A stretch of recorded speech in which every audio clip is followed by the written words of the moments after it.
NEET 2026 easy easy easy easy super easy highest cut off. मेरे हिसाब से 2025 का पेपर को कंपेयर करते हुए 2026 का पेपर एक साइकोलॉजिकल गेम खेला गया है स्टूडेंट लोगों के साथ। क्योंकि 2025 का पेपर जो लोग देख के गया था कि ऐसा पेपर अगर आ सकता है, तो इसकी वजह से कुछ लोगों ने अपना स्पीड थोड़ा सा कम करके सॉल्व किया और बायो को इतना लेंदी बनाया गया। हो सकता है वो ईजीएस्ट सेक्शन था पूरे पेपर का, लेकिन इतना लेंदी था जिसको कंप्लीट करने में पूरा 1 घंटा उस या किसी किसी का उससे भी ज़्यादा टाइम लगा है। और उसके साथ जो फ्रेशर्स थे, मैं इसीलिए ये बार बार बोल रहा हूँ क्योंकि मैं खुद भी ये फेस किया हूँ और मेरे साथ भी यही प्रॉब्लम हुआ है।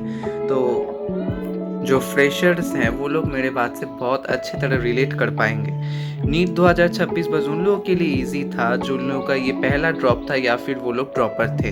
अगर कोई फ्रेशर था तो बहुत ही मिनिमम लोग थे जिनके लिए 2026 का पेपर बहुत ही इजी था और बहुत ही अच्छा गया। क्योंकि 2025 का पेपर को मुद्दे पर रखते हुए इतना टफ पेपर आया था कि ये सबके साइकोलॉजी में ही था कि मेरा पेपर में बहुत सारे क्वेश्चन गलत ना हो जाए, इसीलिए बहुत जन पेपर धीरे धीरे सॉल्व कर रहा था, जिसके वजह से बहुत जन का पेपर छूट गया था। और इसके वजह से मेरे को पता नहीं इतना कट ऑफ कैसे हाई जा सकता है। ऐसे तो सिर्फ उन लोगों का ही जा सकता है जिन लोगों का पेपर बिल्कुल भी नहीं छूटा है। तो ऐसा उन लोगों का ही सिर्फ हो सकता होगा जिन लोगों का ये पहला ड्रॉप था या फिर वो लोग ड्रॉपर थे।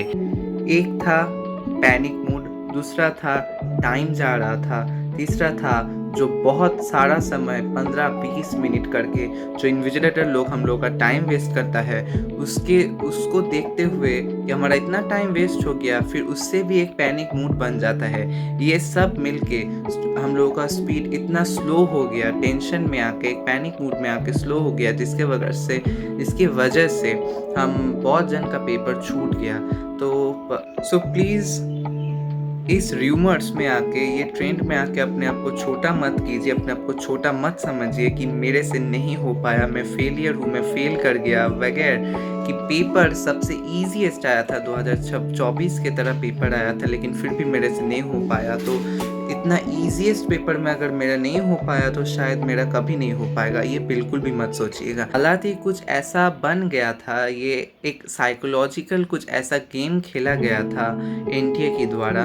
उन लोगों को पता था कि ऐसा अगर अचानक से पेपर आ जाएगा तो बहुत स्टूडेंट लोगों के साथ स्पीड और एक्यूरेसी से खेल के हम लोग जीत सकते हैं। तो शायद वैसा ही हुआ है। अगर आपसे नहीं बन रहा है अच्छा नंबर, अगर सच में उतना हाई कट ऑफ आता है, तो चिंता बिल्कुल मत कीजिए। अभी इस सबसे ज़्यादा इम्पोर्टेंट होता है वो होता है मेंटल सपोर्ट। अगर मेंटल सपोर्ट आपको देने के लिए कोई नहीं है तो खुद अपना मेंटल सपोर्ट बनो, अपने आप का सपोर्ट बनो। आपको किसी का सपोर्ट का ज़रूरत नहीं है, अपने आप को मेंटल सपोर्ट दो।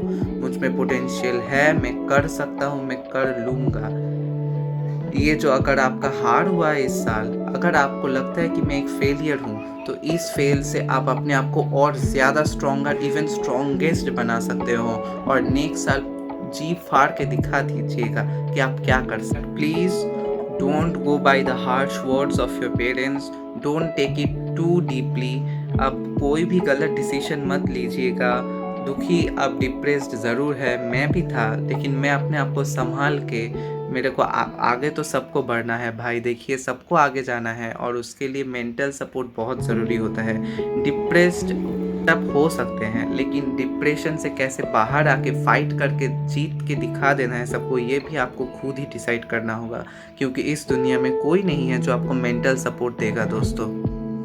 यूट्यूब में बहुत सारे वीडियोस ऐसे हैं, बहुत सारे बड़े बड़े टीचर्स के डिस्कशंस है, एडवाइस है, जो मैं खुद भी फॉलो करता हूँ, खुद भी देखता हूँ और उससे आप अपना डिसीजन ले सकते हैं कि आपको ड्रॉप लेना है कि नहीं लेना है, आपको कैसा ड्रॉप लेना है, आपको पार्शियल ड्रॉप लेना है कि आपको पूरा अपने कॉन्फिडेंस से आप पूरा साल ड्रॉप ले सकते हैं। अगर आपको पार्शियल ड्रॉप लेना है तो आप अपने पेरेंट्स को वो भी कन्विंस कर सकते हैं। अगर आप आपके पेरेंट्स ड्रॉप के लिए नहीं मानते हैं तो आपको कन्विंस कर सकते हैं। अगर आप में कॉन्फिडेंस है कि मैं ड्रॉप लेके ज़रूर उनको दिखा दे सकता हूँ, लेकिन क्योंकि सब कोई को इंतज़ार होता है रिज़ल्ट का, कोई आपका मेहनत नहीं देखता है, सब कोई आपका रिज़ल्ट सिर्फ देखता है और उसके बेसिस पे ही आप सब कोई आपको जज करता है। तो आप इसी तरह से डिसीजन अच्छे से ठंडे दिमाग से आपका डिसीजन लीजिएगा कि आपको क्या लेना है।